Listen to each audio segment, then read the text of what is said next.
Okay, good afternoon, everybody. I see we only have one person online today, but nevertheless, we're going to start and I'm going to record the session.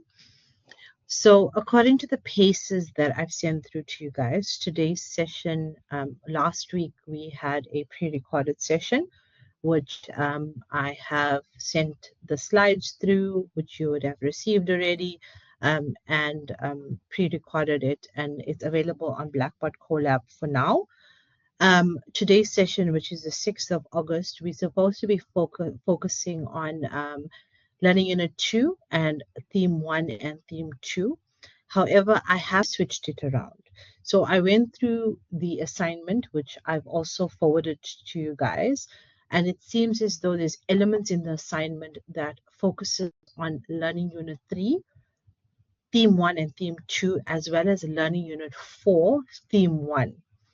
And I don't want to leave that to be covered at the stage of the PACER, because if I leave it to be covered at then, we now gone into the 27th of August and the 3rd of September. It just doesn't make sense, because you guys need to understand the concepts now in order for you to be able to do your assignment. So I am switching up the pace a little bit and trying to bring Learning Unit 3 in first before doing Learning Unit 2, purely because I want to cover that content first so that you are prepared when you are doing your assignment. So have a look at your assignment, read through your assignment. It is due on the 30th of August. So try your best to have that done as quickly as you possibly can. Your ICE task is going to be released next week, Tuesday. So that is the 13th of August. I am focusing the ICE task on elements that's part of your assignment. So it's only going to help you by gathering that information and doing that ICE task. Then you would be able to do that assignment. Okay, I hope it's clear on exactly what I've said. So we are doing Learning Unit 3, not Learning Unit 2, purely because I want to cover the content that's part of the assignment first, and the other content can follow thereafter. So next week will be a pre-recorded session. I will be doing Learning Unit 4, Theme 1 only, purely because by next week I want to cover all of the content that's required for your examination. And then the following week after that, which will be a live session, I will do Learning Unit 2 then. If you have any questions, concerns, or anything, email me, WhatsApp me. I think you understand our levels of communication now. That's open. If you are concerned on anything at all, or if you have any questions. Okay. So basically today's session is going to cover the evolution of supply chain management, some of the legislative frameworks, what is value for money, government planning, different procurement methods, and different role players. So this is, if I'm not mistaken, question 2 of your assignment. Let me just double check that quickly.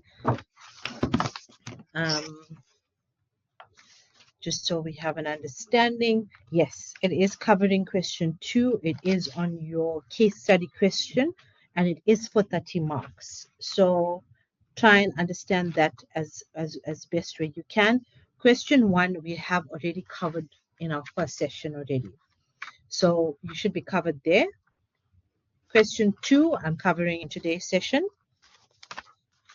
And then question 3 will form part of Learning Unit 4, Theme 1, which I will cover in next week's pre-recorded session.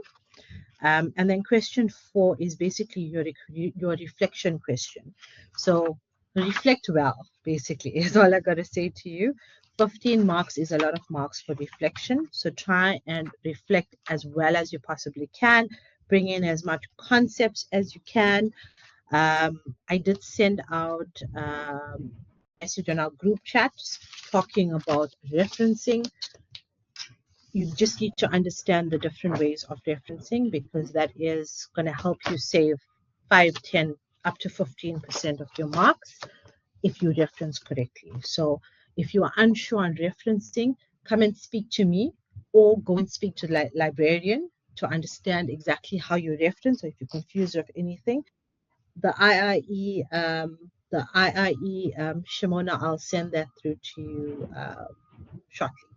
The IIE referencing guideline is what you need to follow. So there is different referencing methods, Harvard referencing, etc. So follow the IE1. It's very similar to the Harvard referencing guideline, but just follow it as well as you can. Understand your links for the assignment specifically. And I know I'm taking up time from this lecture, but I think I just need to explain it a little bit better so you understand, because you have 3 weeks left, I think, for the assignment to be due. So at least you'll have plenty of time to prepare yourself. When it comes to referencing, or when it comes to the assignment in particular, as much as the questions will ask you about different concepts, you need to do as much application as possible. So bring in examples that you can get from different case studies or different journals that you would read. Try and apply that as the best way you possibly can to that various case studies. It will only help you to gain more marks. Read your rubric very carefully. Understand what your rubric is. Like, for instance, question 3, the rubric is, so for 30 marks, it tells you your structure needs to be correct. So make sure you're structuring your assignment correctly. You have clarity in your assignment, or in your words, or your sentence construction. Have an intro, a body, conclusion. Explain what the concept is, and then explain what your application is. And then have a good closing argument, because that always does help to close off your essay or your topic that you're trying to explain. And then the other questions from question 1 and question 2 is quite straightforward, and it's how you're going to apply various principles, and how various applications or concepts relate to a specific question, and how do you now apply this. So just read the questions carefully and you'll be able to understand exactly what is required. Follow the instructions if they're asking you for word counts and that sort of thing. You will only gain marks from that perspective. So today's session, as we continue, it is not very exciting, but it's also not what logistics and supply chain is about. It is speaking on more of your legislative frameworks, government interfaces, that sort of thing, and more procurement topics. And it's important because these concepts are obviously part of the assignment, and you need to understand these concepts so you know which ones to use in the assignment itself. Okay, so we'll move on. We'll start off with the evolution of supply chain management in South Africa specifically. So supply chain management, when it was sort of first established in South Africa, a lot of people thought supply chain management was describing logistics, which is moving or transporting a parcel or a good from point A to point B. But over the years, it has developed into various different categories of procurement, purchasing, operations management, logistics, transportation, last mile delivery, e-commerce. So these are just the various elements that is part of supply chain management, and it makes it a very broad concept itself. So it's how do we now, explain exactly what supply chain management. So in the early developments of supply chain, so let's call it the pre-1990s, traditionally it had a logistics focus, and it was primarily concerned with the logistics, transportation, warehousing, distribution, etc., from point A to point B. And during sort of your apartheid era, there was a lot of sanctions from an international perspective and trade restrictions that limited South Africa's trade within the and access to global markets. So we became a very self-reliant supply chain structure, which means that if we wanted a specific raw material or a specific item for manufacturing a good, it had to be locally sourced, so from the local market. whereas now we have expanded into a lot more global trade. I mean, the port in Durban is probably one of the busiest ports that you'll have globally because of the import and export that occurs, to and from South Africa. But in early development, our focus was predominantly on local trade. Then we go to the 1990s, and it was more on a transition phase, and we tried to integrate a little bit more from a global perspective. So then came towards the end of apartheid, and we had a turning point with the lifting of the international sanctions, and South Africa began reintegrating into the global economy. So we could now trade internationally. We had an increase in global trade. It meant that we had more interconnected supply chains. So a lot of people from various industries, especially like your fashion and textile industries, garments were being purchased overseas, fabrics, zips, any sort of element that had to do with the textile industries was being imported from the likes of China, India, Pakistan, Bangladesh. And South African companies started importing a lot more of these raw materials, and they started exporting the finished goods. So quality became a forefront for different industries in South Africa, where we were now exporting finished items into developed countries, like Switzerland, for instance. Different sort of equipment or healthcare stuff was being imported or exported into countries like, first world countries. Then came technology, so the integration or the adoption of technology. Supply chain operations moved into an era of ERP systems, where we could improve industry or inventory management or demand forecasting. So we'll be able to understand how can we plan for a specific time period, like if it's a winter season, how do we know we have enough inventory for that specific season? How can we now forecast what our goods are going to be for that particular season? So that's where sort of the transition started happening, was sort of the 90s. Then we move into the 2000s, which is your growth and a little bit more of modernization, where we had significant amount of infrastructure development. So port development, we had the Transnet takeovers with port railway facilities, roads facilities. So we started facilitating a lot more movement of goods. And that's when our Durban port became one of the, it played a huge role from an international trade perspective. We started outsourcing a little bit more of 3PL, so logistics and warehousing facilities, so we could streamline operations and reduce some costs. And then we have technology advancements, which came into play around the 2010s with digital transformation and innovation. Sorry, just logged off there for a second, where we had digital transformation, where we had the Internet of Things, data analytics came into play, cloud computing, SAP systems, real-time tracking. So now we've got Nava systems down at the port where we're able to track exactly when a container or a vessel comes in.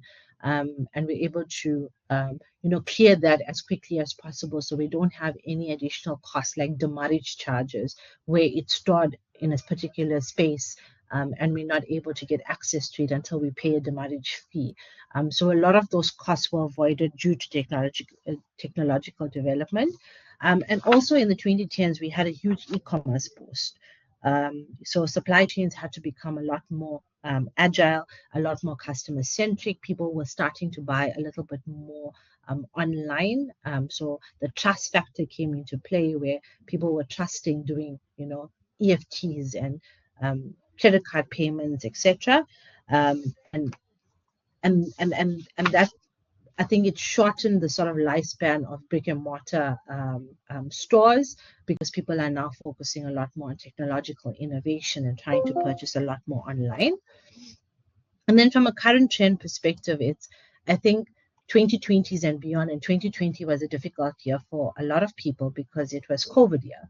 And in COVID year, we saw a lot more resilience with many industrial supply chains. People had to practice a lot more sustainability. They had to focus on having BCP, so business continuity plans, in order for them to progress. Nobody expected COVID to happen. Nobody expected a lockdown to happen. And based on that, where's the income now coming through?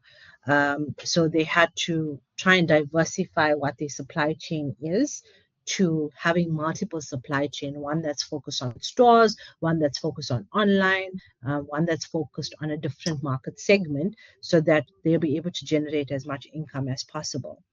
And I think, especially sort of from a 2020 onwards perspective up until now, everything has become very much more differentiation. So when we go over like Potter's forces, you'll understand differentiation speaks on uniqueness. So a lot of customers or industries or businesses are focusing on having personalized offerings. How can they personalize a particular item to make it unique to the industry or to a specific customer, so that they have a consistent customer coming back to trade with them at all given times.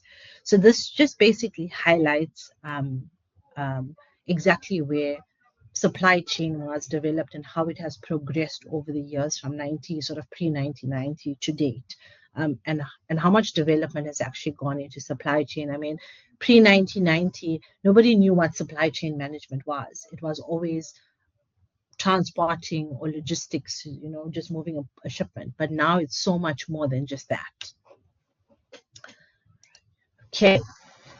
Then we're going to move on to legislative frameworks. And there's going to be a lot of stories about, what exists and what doesn't exist. But this is just some of the different pieces of legislation that is applicable to supply chain management, with specific mandates to them. Like for instance, the first one is basically the Constitution of the Republic of South Africa, and the 5 pillars of procurement itself sits in the Constitution, where it requires that the contracts for goods and services should be done fair, of quality, competitive, cost effective. It basically speaks to those pillars. And in order to achieve fairness, you need a competitive and transparent process. And in order to be transparent, every member of the public needs to have an interest in this, and they need to have access to information. So a lot of organizations, they need to follow part of the Constitution in order for their supply chain to basically work. Then we have your Preferential Procurement Policy Framework, Act 5 of 2000, which is the PPPFA. Also read up on what these legislation frameworks are. We're not able to cover everything in detail. However, these sort of things are important for the specific assignment, because legislative frameworks is part of it, and they're going to ask you questions like, in that specific case study, what legislative frameworks works, and you're going to have to answer it and apply it to that framework itself. So from a PPPFA, it basically gives preference to previously disadvantaged groups of people, and it stipulates that there's a preference point system that needs to be utilized when evaluating tenders or suppliers, etc. And part of that also falls into your BBBEE, which we all are fully aware of. I think as an organization, or an established organization in South Africa, everyone needs to follow BBBEE in order for any sort of organization to exist in the public framework and to exist in government or municipality. A BBBEE level that's lower than a 3 needs to exist. And I think a lot of it outlines, your different pricing evaluation, your scoring, your weight categories, and you need to also understand exactly where does your business sit and where does your supply chain sit. If your supply chain or your target market is specifically towards for instance, the railway industry. And the railway industry, you deal with Transnet. So when you are dealing with Transnet specifically, you need to be a lower level triple B score in order for you to tender or for you to participate in a specific RFP or RFQ. By doing this, you need to have sustainability in your organization. You need to have Black women in your organization, or Black owned as well. So there needs to be a lot of diversity within your organization in order for your supply chain to carry out what it needs to do to make money, to be as cost effective as possible. Then we have local production and content, and this comes from your local national treasury. It needs to basically work hand in hand with the sector that you belong to, and they protect the sector in order for it to generate employment in South Africa. So the DTIC, which is your Department of Trade and Industry and Competition, has different analysis that they would do in order for them to have to ensure that there's viability of a sector. So for instance, within the transport sector, DTIC would come in, they would understand in that specific transport sector what is applied within an organization in that transport sector, and how does it best protect it, and how do we now create employment for it. So everyone sort of works hand in hand. With local production and content, you have DTIC, which speaks to the Constitution of South Africa, which also speaks to National Treasury, and everyone sort of interlinks. So to understand the framework, you need to understand your supply chain, you need to understand what your target market is in order for you to be transparent with these frameworks. Then we have preferential procurement regulations of 2017. And this is basically given it's a distinct sort of transparent regulation between treasury and preferential regulation, and it deals with addressing the process of implementing and managing supply chains within a specific state. And you need promotion of small enterprises, you need rural and township enterprises. So a lot of bigger corporate businesses, and I think I said this in our first session together, I am part of the logistics sector, and I'm part of a global corporate company. And within our global corporate company, we have different smaller businesses that form part of our network. So for instance, we cannot service a specific industry or a specific local area that's 60 kilometers away from where a local branch sits. So we then outsource this business to a local individual that allows for area coverage in that specific area. It has a triple BEE status level that is lower than what is required. So there's a lot of pre-qualification that goes in, but all of that adds up to what our status is in terms of triple BEE. It allows for us to then still generate employment within that area, and we're able to fund those businesses in order for them to have business continuity at the end of the day. And then some of your supply chain management instruction notes like CIDB, POPI Acts, etc. These just form part of the different instructions that come into play. And it's just for you to understand it from a high level. So when you have a chance, just look into that. And I think all of this is in your textbook from a CIDB and a POPI Act, etc. So just so that you have a very high level understanding of what it is, may not necessarily ask you for it, but just know your frameworks and have an idea of what your instruction notes are. Okay. Then we go on to value for money. So basically what happens is government makes use of public funds, and therefore they're answerable to the rest of us, okay, as citizens of the country. So they need to engage in various procurement processes, which forms part of the supply chain, that will not only make sure that they have value for money, but also we have the lowest price with good quality as well as reliability. So we just need to understand what our value for money is. And it's as self-explanatory as that. There's no hidden agenda with it. But procurement is basically the core function of making sure that you have value for money.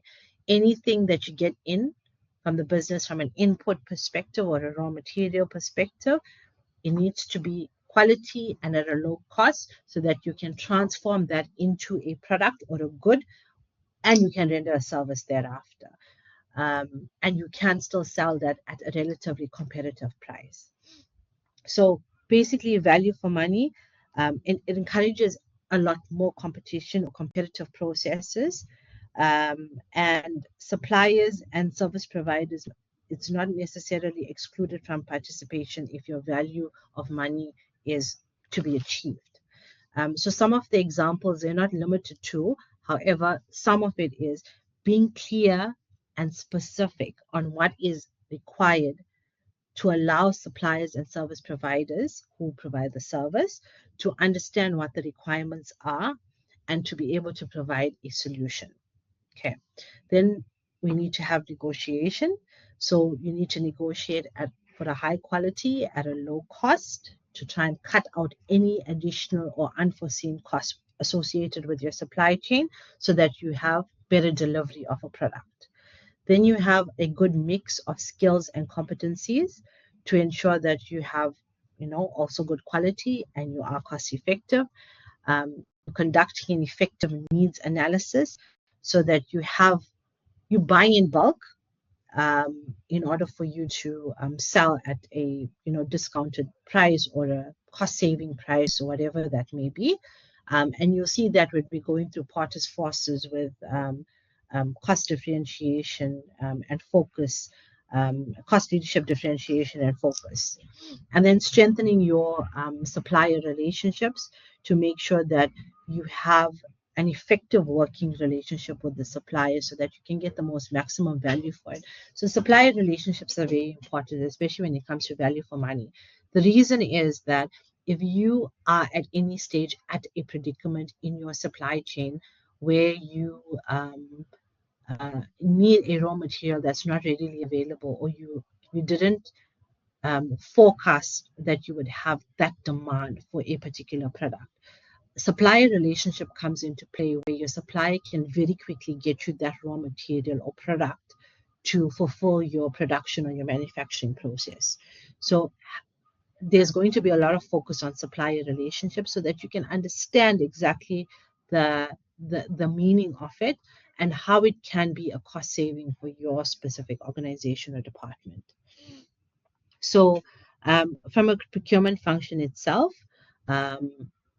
they need to ensure that the processes from a procurement perspective is done in the most cost-effective way so that you can avoid unnecessary costs. And avoiding unnecessary costs is not only for the business itself, but it's also for your supplier because you need to have that relationship with them. You can monitor your supply arrangements. You don't know when you need your supplier to come back and help you out with a specific product or item. And then continuous improvement. You want to keep the efficiency going with your production processes as well as your systems. Okay, so that's just value for money for now. I think the question in your assignment, let me just quickly have a quick squiz at it. It does talk about the case study itself on how the multinational company can apply the principle of value for money by providing 3 examples. So if you look at sort of the 5 points that I have noted here on how value of money can be achieved, you can marry that in with the concepts in your case study, and that's how you will be able to answer your question. So apply these concepts to the case study and you'll be perfectly fine. Okay, the next one, which is not very exciting, is your government strategic planning. So some of the documents here is your strategic plan document, which is basically it puts down what your priorities are for the next 5 years. Your annual performance plan, which breaks down the priorities for the first year, the second year, the third year, etc., and puts it into different target markets. So we would call it in a corporate environment your KPIs or your SLAs, so key performance indicators or service level agreements, and then you would need to hit each one in that specific time frame. So an annual performance plan is, as it says, it's for a year. The year is then broken down into 4 quarters, and then you have a target set for every single quarter, and that's how you would then achieve it. And then your procurement plan is basically set out for a specific financial year. What is the strategic objectives that, from a procurement perspective, you need to hit, and then consolidate that in terms of what raw materials you need, what supplier you need that for, etc. And just speaking on the supply chain process for implementing the specific function, we're speaking on more from a demand management perspective.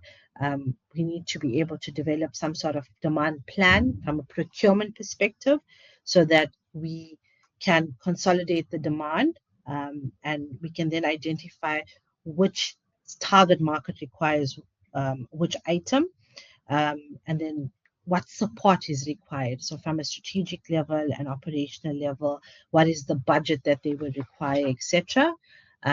So that will, fall part of what your management is, what your consolidation is. How do we then, from a consolidation perspective, what method of procurement are we using?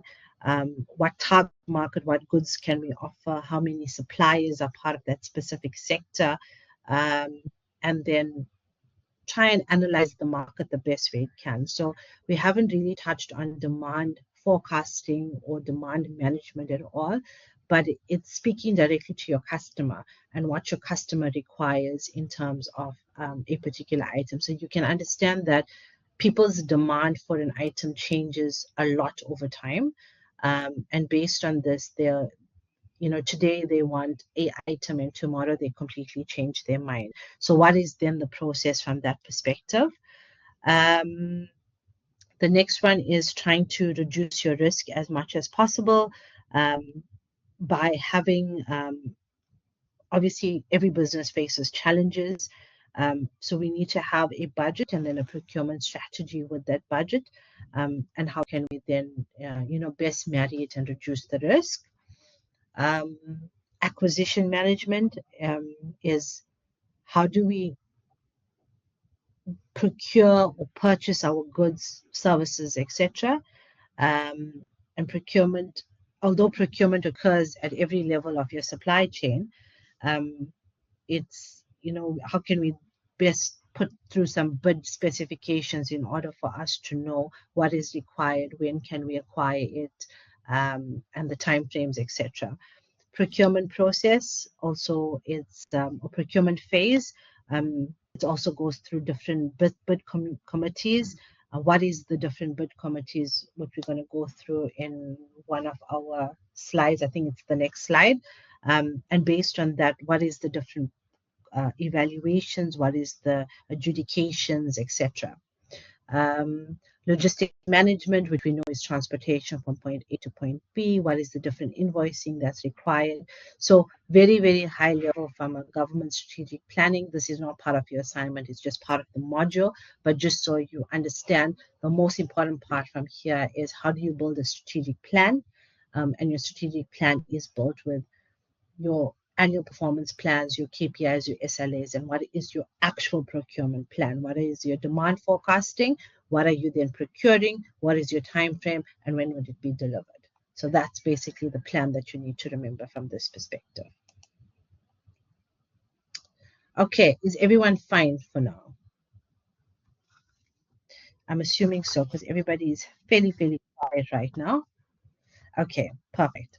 So different sourcing strategies. Okay, so from a governance and a compliance perspective, we're talking about a central supplier database, which is part of your assignment. So understand what is a central supplier database. So this was introduced in 2016 by the National Treasury to try and reduce as much red tape for suppliers as possible. So you can understand there's a lot of emerging businesses, there's a lot of SMEs that enter the market. So how can we make business a lot better for them? So the CSD, as it's called, is basically it's an electronic verification with different businesses for them to try and have a centralized system for the suppliers to be maintained or for the suppliers to be used. So, for instance, there is a CSD or Central Supplier Database for I say government institutions, but it's more so for public universities like in UKZN, MUT, DUTs, etc. And it's something that we call PERCO. So from a logistics perspective, um, whichever logistics company wants to fall part of PERCO, they can submit all of their relevant documentation, their costs, their rates, everything from a corporate perspective, their business plans, their business overview, their company profiles, everything that possibly speaks on their business, they would then upload it into the CSD for PERCO. So based on that, every institution, so let's use the University of KwaZulu-Natal, for instance.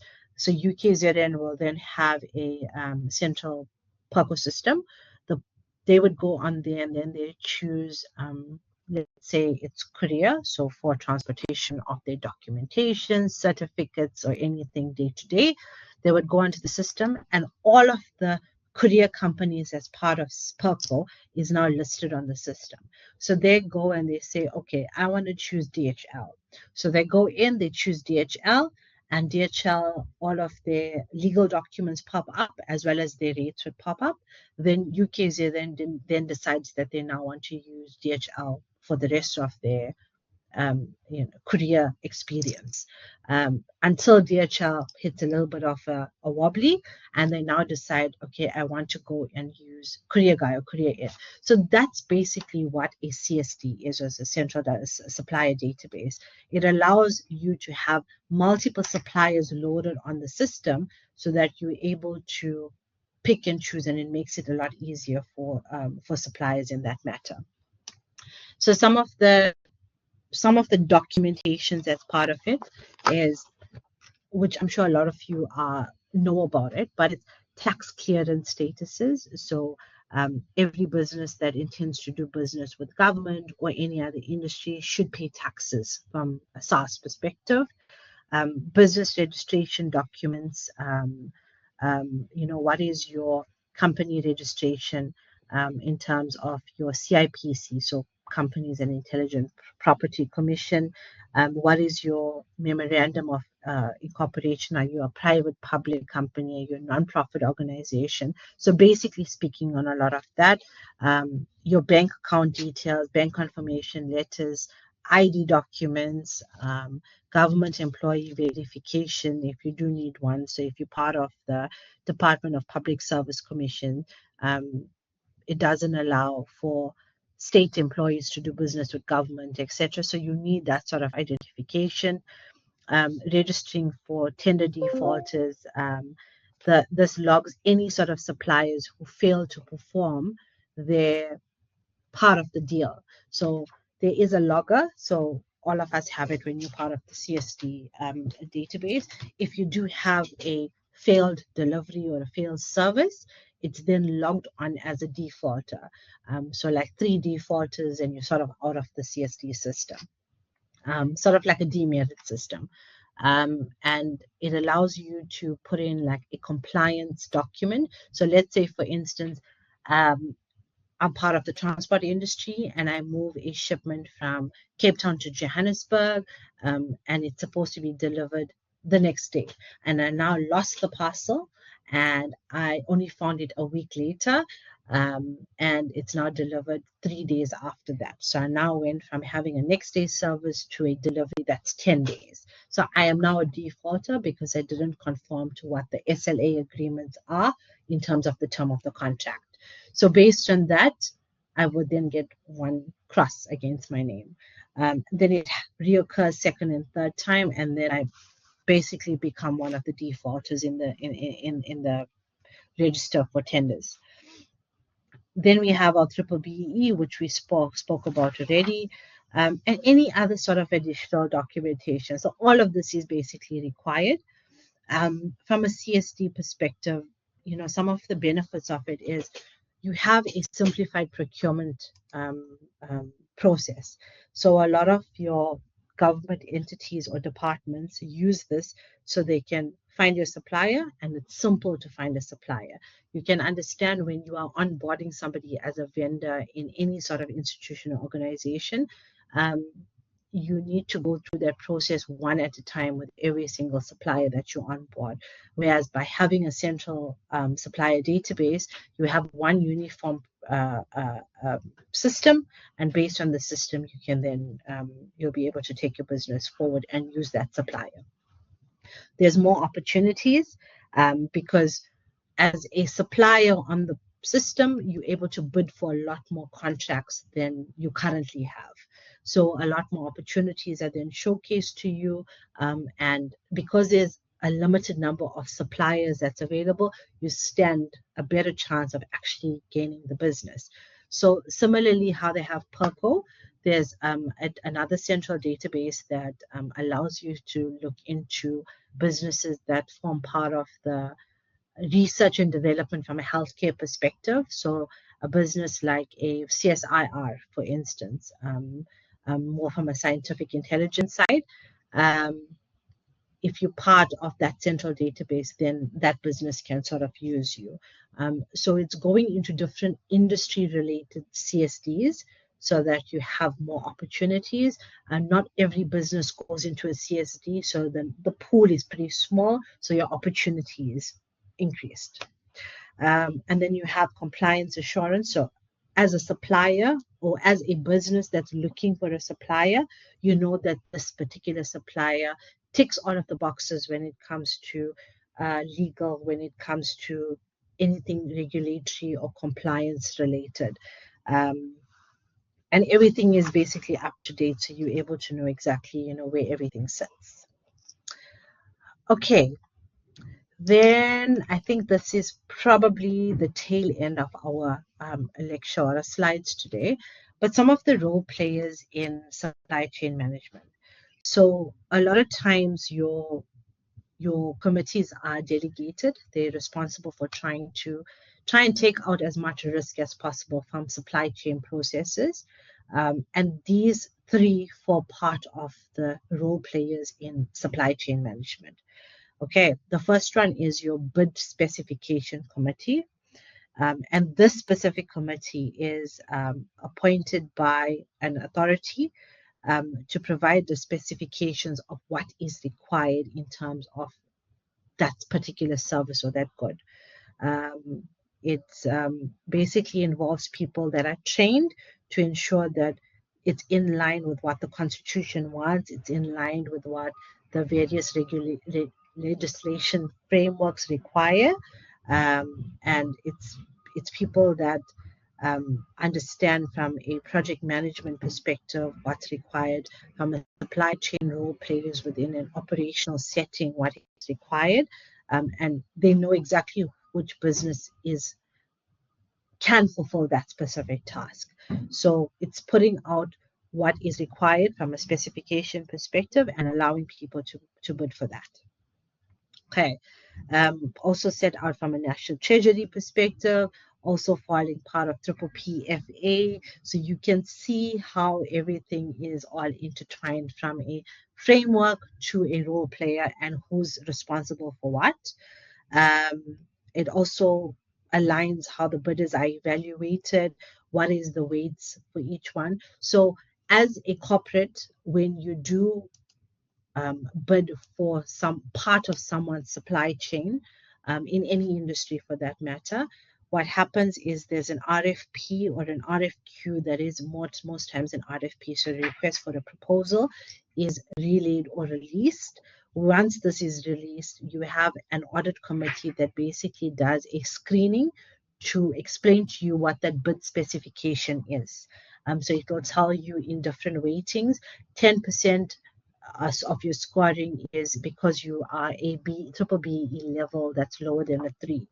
20% is based on what your cost is. 30% is based on your service capability and your network coverage. And this is based on your KPIs or your SLAs that is set out at the beginning of the negotiation. 10% is based on your implementation plan. What resources are you giving me? How are you giving me these resources? What is the financial implication of these resources? What technological improvements are you making within our business? So all of these are specified from a bid specification perspective and is then released to a specific supplier. Then it goes to your bid evaluation committee who evaluates the bid. So as a supplier, you now read all of the specifications, you now tick the boxes of where you fit as a supplier itself, and you then submit a proposal. So based on that proposal, it's then evaluated by the BEC, and it's also sort of an ad hoc committee based on that specific organization. But if it's government, then it's government. They basically, the committee itself, or the bid evaluation committee itself, they're very familiar with procurement standards, what service is required, what commodity is required, what sort of conflict of interest are they dealing with, and they need all the bidders.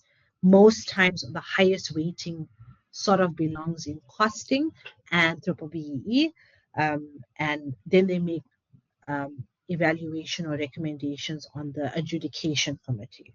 So sort of self-explanatory, your adjudication committee is the one that would basically make the decision. So it's most times someone from a financial background, financial manager, financial director, your FDs, and they then make a decision based on what RFP you have submitted. And they take the recommendations from the evaluation committee, make sure that the criteria is ticked, and based on that, they would then allow you to, have the tender or that contract. Then a service level agreement is drawn up, or a contract. So once the decision is taken and your business is awarded, it's communicated to the supplier, and the contract is signed by all of the parties. Your SLAs or your KPIs are then drafted with contract negotiation, timelines of your contract, your implementation plan, your service delivery, and then what is that feedback loop? So it's sort of like a post-sale loop in terms of once you are awarded the contract, you've implemented now in a particular business. Based on the implementation, you now start doing the work. After a month of the work, how are you now ticking those KPIs? Have I met this standard? Have I met this evaluation? Have I met the specification? So based on all of that, you now feedback loop back to your customer or to that specific organization or state, and letting them know, yes, I have done it. And based on me doing it, there's now either a extension of contract or extension in terms of service, in terms of extending to a different product or a different service or a different lane. So that's how it would take forward from there. Then you have external role players that form part of your supply chain processes, that have influences on different pillars that will benefit, the business. If there is any violations, like for instance, an organization or a specific department that's not directly involved in the contract sees that a specific specification has not been ticked, they can then bring it on board. So it's not always the role players that we're seeing from a BSc and a BEC and a BAC. It's other role players from an external perspective that pulls into play. Okay, so I think that basically covers, in a nutshell, everything for our learning unit 2 and our learning unit 3. So it's not the most fun part of supply chain. I think I did start off by saying that. I think while we have some time, maybe I can just quickly run through the assignment, because just want to have everybody, and I see we got more of a fuller class now, so I can just take you guys through that very quickly. So question 1 for 25 marks, basically a little bit of a case study where you have to understand the specific customer that they're speaking about, as well as illustrate what their supply chain is, or illustrate just a very generic supply chain and what it is.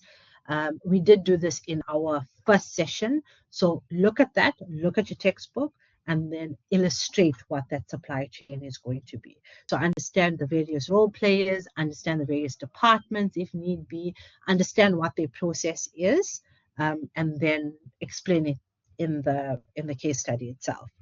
Then they're speaking on some of the trends in supply chain and how it can be applied to the company. So the trends are spoken about in your textbook. So based on what the trends are, you need to understand or apply it in this specifically within this case study. So the case study is speaking about customized nougat sweet bars. So just bring your trends that was discussed into speaking exactly on the specific industry of sweets. So that's for 25 marks. So it's stuff that we've covered already. So I think you'll be completely fine with understanding or applying the concepts in these two questions. Question 2 focuses a lot on your sustainable energy in South Africa, speaking a lot on your PPFAs, your PFMAs, so all of your legislation, what is the bidding processes, what is the environmental regulations, what is that feedback loop in terms of monitoring and reporting it back. And the question speaks on legislative frameworks that pertain to empowerment and local content, which we've covered already. Second question speaks on value for money, and you need to provide them with examples, which we've done already. Third question speaks on CSD, so Central Database System, and describing the documents that would fall in directly in relation to this specific sustainable energy company. So look into that, look into the frameworks from that perspective, and I think you'll be perfectly fine. And then the last question here is, in the event of the pillars not being upheld, so we spoke on 5 pillars, explain which role player will be involved and the nature of the involvement. So look at your BACs, BSEs, etc., and understand from that perspective. And then the second last question, which is question 3, speaks on TQM, which is total quality management, which we didn't go through as yet, and I will go through in our self-recorded session, or a pre-recorded session for next week. And I think that session will completely speak on quality management and TQM, so you understand from that perspective exactly what defines quality, how it's related to a business, what is the different characteristics, etc. And this is from an essay format. So look at the word count here. The word count is 600 to 800 words. And then question 4 is completely reflection speaking on supply chain, procurement, quality management, and drafting a reflection based on those 3 concepts. Also has a word count here, so take that into account. I spoke on referencing being extremely important. start off with introductions and conclusions always. So just make sure that every question is structured correctly. You will always score additional marks based on that. I think, yeah, that's probably about it for now. If you have any questions related to the assignment, if you need to join the WhatsApp group, I will post the link here. And actually, let me rather post the link in the announcement. So whoever is not on the, because I see some new names here, whoever's not on the WhatsApp group, please join the link that's I post on the announcement, and join our group. So if there's any questions at all, post it there, post it on the group so that everybody is probably wanting to ask the same question, but is too shy to do so. So at least it's being answered for everybody. This assignment is due on the 30th of August. So you don't have a lot of time. It is fairly long, so try and get to working as quickly as you possibly can. We have covered everything up until question 2. So question 3 will be covered next week, and then you can start working on that. As I mentioned at the beginning, the paces have changed. It has changed because I want to try and cover all of the content for your assignment first, and everything else can fall in after. I just need you to be prepared for that. Yeah, and I think that's about it from me. Just look out for a pre-recorded session for next week, and we should be fine for the assignment. Okay. Thanks, guys. Have a lovely evening. I will chat to you during the course of this week if I have anything more to add that I can help you with from an assignment perspective. And if you have any questions, I'll answer that as well. So thank you so much, and have a lovely Tuesday afternoon. Thank you. Bye. Thank you. Bye.